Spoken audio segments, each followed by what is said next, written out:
Stop obsessing over this person or situation because it could lead you to ruin, is today's message and kind of a warning. We have the Four of Cups showing up here. Here is a person who's throwing a hex down a well. This is someone who's trying to create or bring forth some kind of outcome from her own witchcraft, her own magic, her own will, right? She's trying to create something. And the problem here is that you got the Wheel of Fortune reversed. And so whenever the Wheel of Fortune comes out reversed, what we have is a time of things going bad.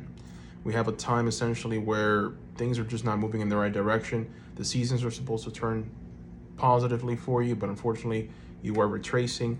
And so it tells me that if you're someone who doesn't trust the process, if you're someone who is a part of this community where that does a lot of spells, and there's going to be some kind of negative outcome for you, right? And the reason why is because you also did get the Trust the Universe card.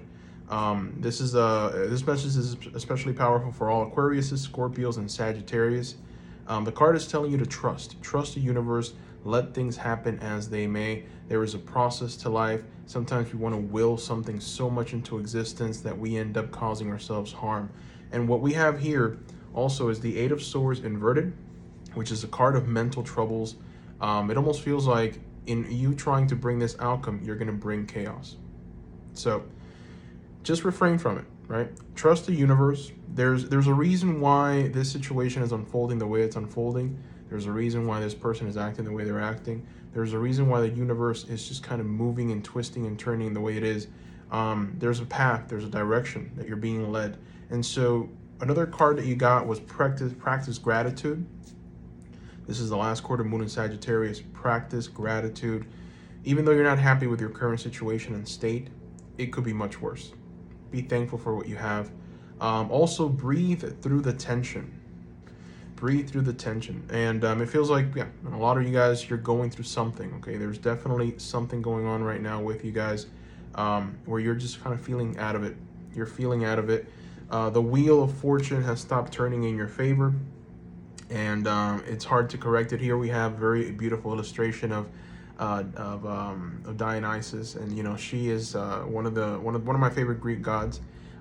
She in many ways just encompasses the totality of the harvest, right? And so essentially what the cards are kind of pointing at here is that you are going to receive what you want. It is going to come, but it's going to come through your own understanding, through your patience. Now you've got the Queen of Swords showing up here. Queen of Swords is someone who does things strategically. She moves the pieces on the board very diligently. She kind of thinks of her next steps. You know, she doesn't do anything out of chaos or in the moment. She is very forward thinking. Her approach is something that other people try and emulate. This is a queen, right? A true queen who understands the situation around her. She doesn't give in to the moment or small pleasures. She doesn't sacrifice the immediate for the future. She always has an eye on the future. That's the energy that all queens must be under. If not, then you're not a queen. So we did get the Queen of Cups reversed. Wow. I'm just throwing random cards now. You got the Queen of Cups reversed. So yeah, a lot of you right now are going through some drama. This could be a third party. This could be another person, another woman who's causing you this. But ultimately, I feel that this is very internal. This reading is for someone who is going through some kind of lacklusterness, right? And it almost feels like you've turned into a bit of a drama queen. And you're maybe even creating drama just for the sake of it with the Queen of Cups inverted. So there's some kind of new prosperity coming into your life. The Ace of Pentacles showed up with upright. The only way that you're going to reach that Ace of Pentacles is patience.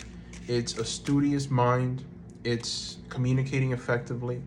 It's stop trying to create something out of nothing. You know, stop doing spells. If you're a witch, don't do spells. Don't give into this culture of spell work. Because it almost feels like this is just going to turn on you, right?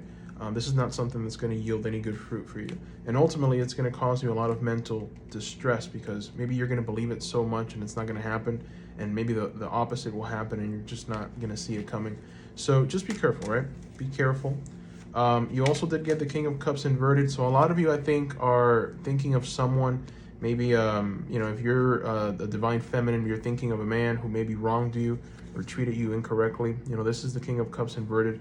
King of Cups is someone who's filled with poetry, someone who's filled with beauty, love. This is the person that loves unconditionally, but there's also a sense of artistry and beauty. Here we have Apollo, the sun god, right? Very, very awesome illustration of Apollo. And behind him, we actually have the temple of Delphi in ancient Greece. This is a temple that was dedicated to Apollo for prophecy. And so it almost feels like maybe a lot of you have listened to some kind of prophetic message that has not turned out accordingly. And so now you're going to plan B and you're trying to will something into existence through some kind of effort that you're putting in. And that effort is not going to yield fruit. You have to give in and surrender to the universe. God has you, right? Spirit's got you. Trust the process as Spirit says God to you. Trust the universe. Practice gratitude. A lot of you, one of the reasons why you're not manifesting what you want to manifest is because you're not thankful for what you have, for what you've received. And I can assure you, if you're watching this on a cell phone or a mobile phone, you're already ahead of the game, right? You're already ahead of the game. So be thankful for that. Be thankful for what you got. And a lot of good things are going to come. You've got the Queen of Pentacles now showing up here. A lot of people showing up. A lot of people. And I feel like all of these people that are showing up are just different aspects of you. It's like, what is your potential? What can you bring to the table, right? What can you do to really change your mind, to really change your situation and be effective in life? One of the beautiful things of the Queen of Pentacles is all of her just wholeness, her purity, her ability to create something out of nothing. Literally, we see her, with a baby. We see her bringing gold and money. We see her creating beauty, and we see her sitting in her throne, where she essentially reigns over all of creation. So in some ways, you have to recognize that the power is inside of you, and all you have to do is connect with that divine source, which is God and Spirit. Allow for God to work in your favor, and things will happen, but they're not going to happen immediately. Might take a little bit of time. It's not on your timeline. It's on God's timeline. That's what I'm seeing here. Thank you guys for watching. Bye-bye.